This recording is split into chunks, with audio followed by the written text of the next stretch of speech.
Assalamualaikum warahmatullahi wabarakatuh. Perkenalkan nama saya Dian Fatona, NPM 2215061115 dari PSTIC. Di sini saya akan menjelaskan mengenai manajemen paket dan perangkat Linux, perangkat lunak di Linux gitu. Jadi yang pertama ada manajemen paket pada Debian atau apt.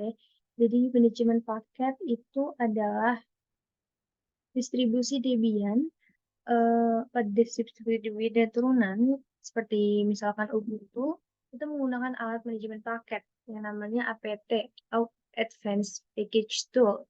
apt ini adalah perintah yang kuat dan serbaguna untuk mengelola paket perangkat lunak di sistem Linux Debian. Nah, berikut ini adalah beberapa contoh perintah dan tugas umum yang dapat digunakan dengan apt. Yang pertama, memperbarui repositori paket.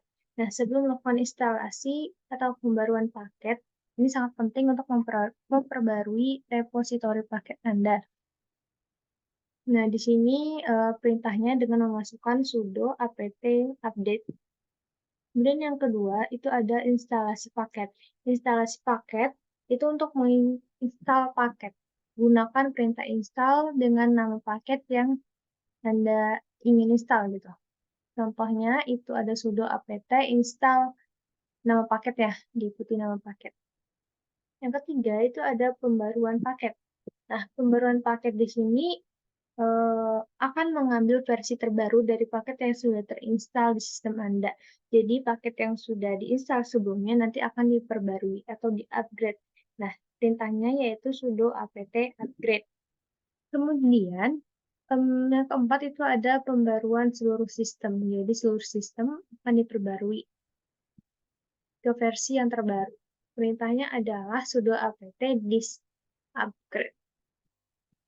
Kemudian yang kelima itu ada pencarian paket. Anda dapat mencari paket sesuai yang dengan nama atau deskripsi yang telah menggunakan perintah search. Jadi, perintah yang dimasukkan adalah apt search kata kunci. Kata kunci di sini adalah nama paket yang dicari atau kata kuncinya gitu. Selanjutnya, untuk menghapus paket, di sini bisa menggunakan perintah sudo apt remove nama paketnya apa, atau bisa juga menggunakan sudo apt purge nama paketnya apa gitu. Nah, untuk menghapus paket di sini saya menggunakan remove atau purge yang tadi sudah saya jelaskan. Namun perbedaannya di sini adalah remove itu hanya untuk menghapus paket, sedangkan purge itu untuk menghapus konfigurasinya, konfigurasi paket. Kemudian yang ketujuh itu menampilkan informasi paket. Informasi di sini untuk melihat informasi rinci tentang paket, termasuk versi yang terinstal, kemudian menggunakan perintah show untuk mencari atau menampilkan informasi paket. Di sini perintahnya apt show nama paketnya apa. Kemudian yang kedelapan, itu kita bisa menampilkan paket yang sudah terinstal dengan perintah apt list strip install. Nanti akan muncul paket apa yang sudah terinstal. Kemudian yang kesembilan, itu menampilkan riwayat instalasi dengan menggunakan perintah history. Jadi kita mengetikkan apt history list. Nanti akan nanti akan muncul menampilkan riwayat instalasi apa yang sudah dijalankan. Kemudian yang ke-10, kita bisa menambahkan repositori eksternal. Nah, jika Anda ingin menginstal paket dari repositori eksternal, kita perlu menambahkan repositori tersebut ke daftar sumber apt-nya dulu nih. Nah, ini biasanya digunakan atau dilakukan dengan mengedit file etc slice apt slice search.list atau juga bisa membuat filenya dengan ekstensi .list gitu dalam direktori slice etc slice apt slice search.list.d slice dot. Nah, di sini kita bisa juga menggunakan auto remove. Jadi perintah auto remove ini digunakan untuk menghapus paket yang tidak lagi dibutuhkan oleh paket-paket lain di sistem Anda gitu.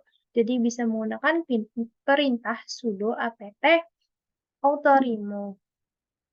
Nanti akan otomatis menghapus paket yang tidak lagi dibutuhkan oleh sistem. Yang ke-12 itu kita bisa memblokir paket dengan menambahkan opsi minus D. Jadi perintahnya adalah sudo apt minmark hold nama paketnya apa gitu ya, yang ingin diblokir. Kemudian untuk membuka blokirnya kembali, kita bisa nambahkan un di sini. Tadi kan kalau ingin memblokir kita sudo apt minmark hold nama paket.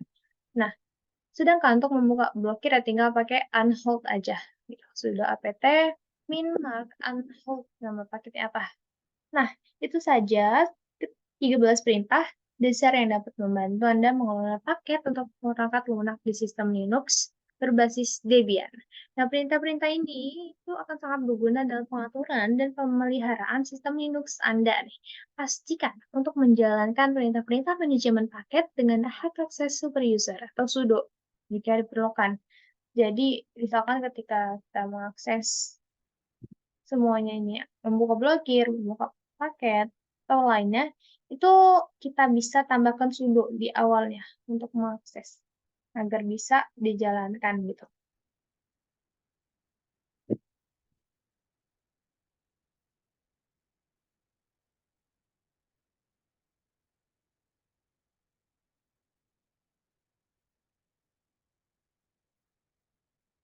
Oke, selanjutnya itu ada pemasangan perangkat lunak dari sumber kode sumber Linux.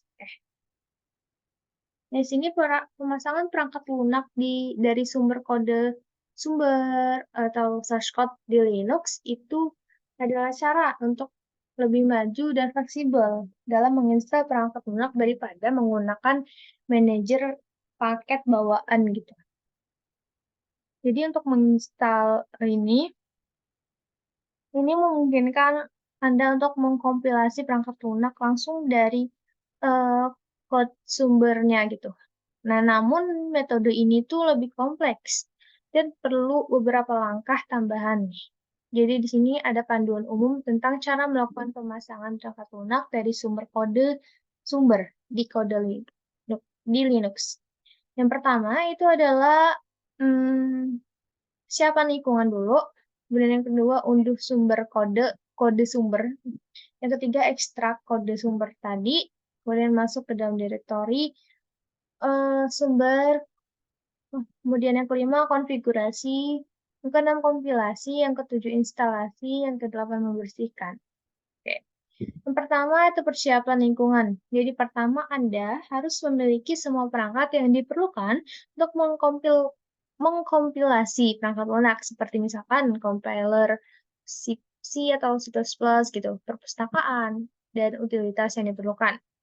Nah, ini biasanya dapat diinstal melalui manajer paket distribusi. Jadi kita install dulu perangkat yang dibutuhkan, compiler yang dibutuhkan. Yang kedua, kita unduh code sumber. Kita unduh kode sumbernya. Jadi, unduh kode sumber perangkat lunak yang ingin diinstal dari sumber yang diandalkan. Biasanya sih menemukan kode sumber ini di situs web proyek perangkat lunak tersebut atau bisa di repositori Git. Oke. Kemudian langkah selanjutnya itu ekstrak. Setelah kita unduh kode sumbernya, kita ekstrak kode sumber ini ke dalam direktori kerja. Kemudian kita bisa menggunakan perintah seperti tar untuk mengekstrak ke arsip. Jadi setelah kita unduh, kita bisa ekstraknya dengan menggunakan perintah ini. Setelah diekstrak, kita masuk ke direktori kode sumber tadi. Dengan cara perintah cd, kita masuk ke cd dengan kita masuknya ke direktori kode sumbernya. Kita masukin kode sumbernya tadi. Kemudian setelah masuk ke direktori kode sumber, kita bisa melakukan konfigurasi. Nah, sebelum mengkompilasi, kita perlu menjalankan skrip konfigurasi dulu untuk memeriksa ketergantungan sistem dan mengkonfigurasi proyek sesuai dengan lingkungan. Jadi, dengan menggunakan perintah tambahkan dot slice configure. Nah, saat ini Anda mungkin bisa melihat pesan kesalahan yang mengindikasikan bahwa Anda perlu menginstal perpustakaan atau dependensi lain gitu. Dependensi lain. Nah, eh, kalau ada pesan kesalahan ini, maka harus menginstal terlebih dahulu dependensi melalui manajer paket. Oke, setelah dikonfigurasi kode sumber tadi, kita masuk ke tahap kompilasi. Kompilasi ini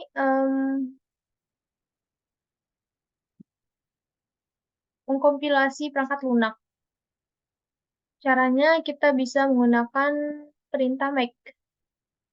Jadi proses ini nanti akan menghasilkan binary eksekusi yang siap digunakan. Oke, lanjut.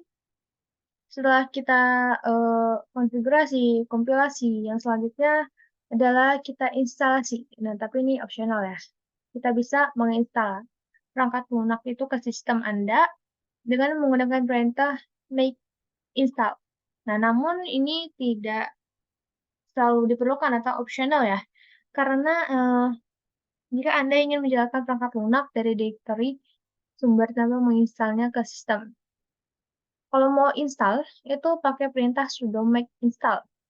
Nih, sudo spasi make spasi install. Kemudian setelah diinstal, kita bisa membersihkan.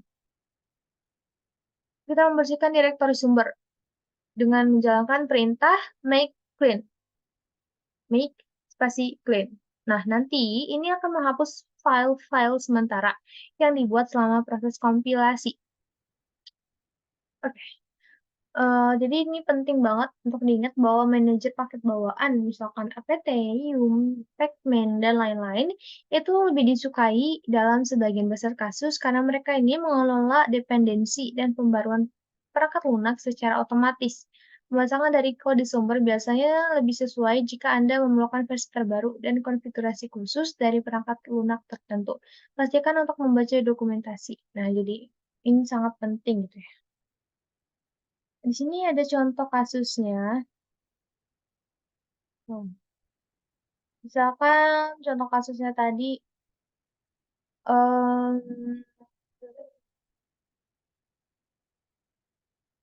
misalkan kita ingin menggunakan perangkat lunak yaitu min.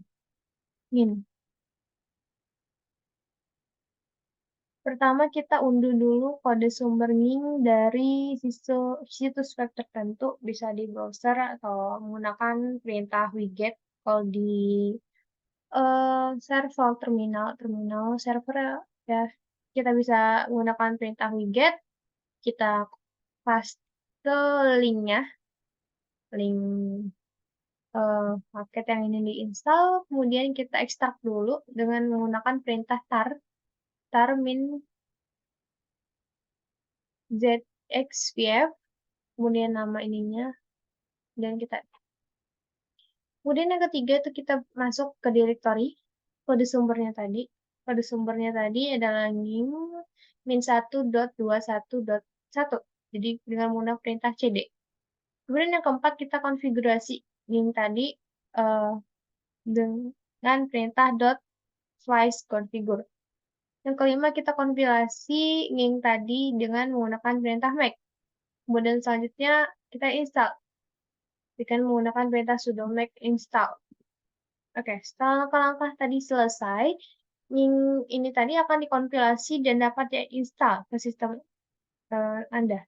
Kemudian kita bisa memulai ning dengan perintah sudo ning jika Anda menginstalnya, atau menjalankan langsung dari direktori sumber dengan perintah .slice objs slice nings. Nah, Anda juga dapat mengkonfigurasi dan mengelola link sesuai kebutuhan. Nah, jadi itu saja penjelasan dari manajemen paket dan perangkat lunak di Linux.